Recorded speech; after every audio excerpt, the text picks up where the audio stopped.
ए अब्रे करम आज इतना बरस कि वो जा ना सके। लेकिन यहाँ पर तो मामला ही उल्टा हो गया।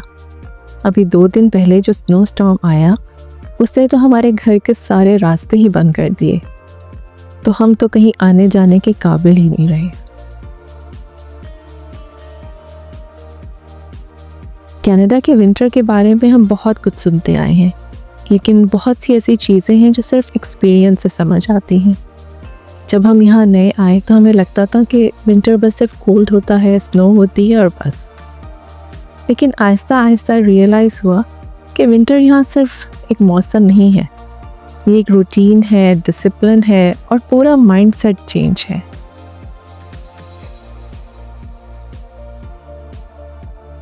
दो दिन अंदर फंसे रहने के बाद हमने सोचा कि अब स्नो क्लियर की जाए, और फिर साथ ही मुझे ख्याल आया कि क्यों ना आपसे कुछ ऐसे मिथ्स शेयर करें जो कि हम इमिग्रेंट्स अक्सर बिलीव कर लेते हैं लेकिन वो सच नहीं होते। ओके, सो पहला मिथ तो ये है कि हमें लगता है कि स्नो रिमूवल ऑप्शन है। लगता है कि चलो आज नहीं करेंगे, कल कर लेंगे। लेकिन कनाडा में स्नो क्लियर करना एक चॉइस नहीं होती, ये रिस्पॉन्सिबिलिटी है। आपको अपने ड्राइवेज, साइड वॉक्स, हर चीज़ साफ़ रखने हैं, वरना किसी को कोई नुकसान हो सकता है, कोई स्लिप कर सकता है। यहाँ सिस्टम बहुत क्वाइट है, लेकिन रूल्स अपने आप को फॉलो करवा लेते हैं। तो विंटर सिर्फ ये सिखाता है कि छोटी चीज़ें डिले करना बाद में ज़्यादा नुकसान का सबब बन सकता है। इसलिए स्नो रिमूवल ऑप्शन नहीं है, चॉइस नहीं है, ये एक रिस्पॉन्सिबिलिटी है जो हम सबको करनी है। दूसरा मिथ ये है कि स्नो शवलिंग सिर्फ फिजिकल काम है, लेकिन स्नो क्लियर करना सिर्फ बॉडी का काम नहीं होता। आपको कोल्ड में लेयर्स पहननी पड़ती हैं, ग्लव्स, उसके साथ साथ टाइम प्रेशर होता है और सब मिलकर एक मेंटल लोड बना देते हैं। यहाँ सिर्फ मसल्स को टेस्ट नहीं किया जाता, बल्कि आपके सब्र का भी इम्तिहान होता है। फिजिकल के साथ साथ ये मेंटल स्ट्रेस भी है। अच्छा जी, एक और मिथ ये है कि स्नो शवलिंग करना सिर्फ जेंट्स हजरात का काम है। देसी कल्चर में हम अक्सर अज्यूम कर लेते हैं कि ये काम बस सिर्फ आदमी करेंगे, लेकिन कनाडा में विंटर जेंडर का कोई कॉन्सेप्ट नहीं समझता। जो भी घर में होता है, जो अवेलेबल है, बस वही शवल उठा लेता है। और ऑनेस्टली ये काम स्ट्रेंथ से ज़्यादा कंसिस्टेंसी मांगता है। सर्द मौसम यहाँ पे सबको इक्वल बना देता है।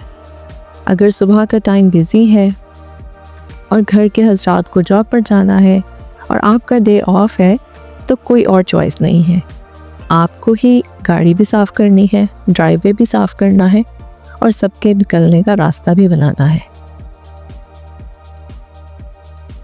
एक और मिथ ये है कि लगता है कि चलो एक दफ़ा स्नो साफ़ कर लिया तो काम ख़त्म हुआ, लेकिन कनाडा में स्नो रिपीट पे लगी होती है और फिर आपको थोड़ी देर बाद फिर से साफ शवल करना पड़ता है।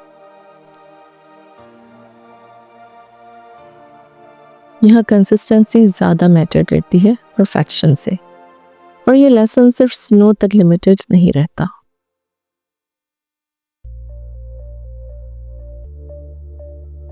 कनाडा के विंटर में सिर्फ ठंड नहीं होती, ये डिसिप्लिन भी सिखाती है, ये पेशेंस भी सिखाती है, और ये एक्सेप्ट करना सिखाती है कि हर चीज़ इंस्टेंटली इजी नहीं होती। अगर आप यहाँ पर नए हो और विंटर ओवरवेलमिंग लग रहा है तो दैट्स नॉर्मल। आहिस्ता आहिस्ता ये रूटीन बन जाता है और फिर आप भी अडेप्ट कर लेते हो। अगर स्नो क्लियर करने के बाद रिस्पॉन्सिबिलिटीज़ डिवाइड होती हैं और घर के काम में आपके मर्द हजरात हाथ बटा रहे हैं, तो आपको ऑब्वियसली घर के अंदर किचन संभालना पड़ता है। इसी तरह काम डिवाइड होता है और आसान होता है। इसके अलावा और कोई चॉइस नहीं है। आपको रिस्पॉन्सिबिलिटीज़ शेयर करनी है, मिल बांट के काम करना है, तभी घर चलेगा।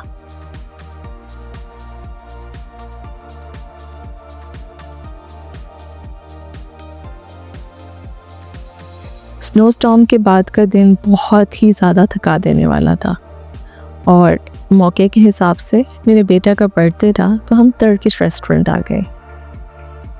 यहाँ पर बर्थडे थोड़े से डिफरेंट होते हैं, एक्सटेंडेड फैमिली भी आपके पास नहीं होती, लेकिन इंटेंशन वही होती है कि अपनी प्रेजेंस को सेलिब्रेट करें। जो जो मौजूद है, जो जो आपके पास है, आप उसके लिए ग्रेटफुल हों और उसको सेलिब्रेट करें।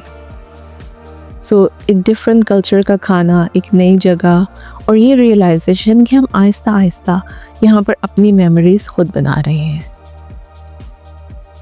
टर्किश कुज़ीन हमेशा से हमें बहुत फेमिलियर और फेवरेट लगता है। Rich flavours, comforting food.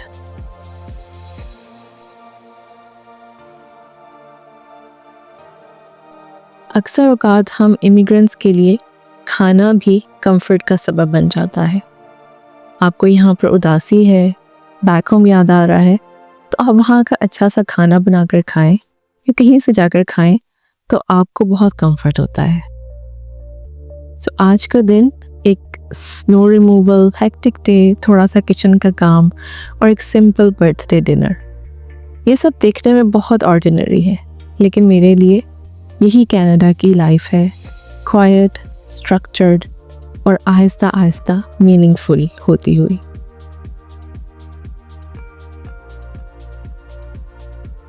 Life without script का यही मतलब है, हर चीज़ को आहिस्ता आहिस्ता फ्लो के साथ अपनाते जाना। अगर आप भी इस फेज में हो, यू आर एडजस्टिंग, बिल्डिंग और learning, you are doing better than you think. Stay tuned.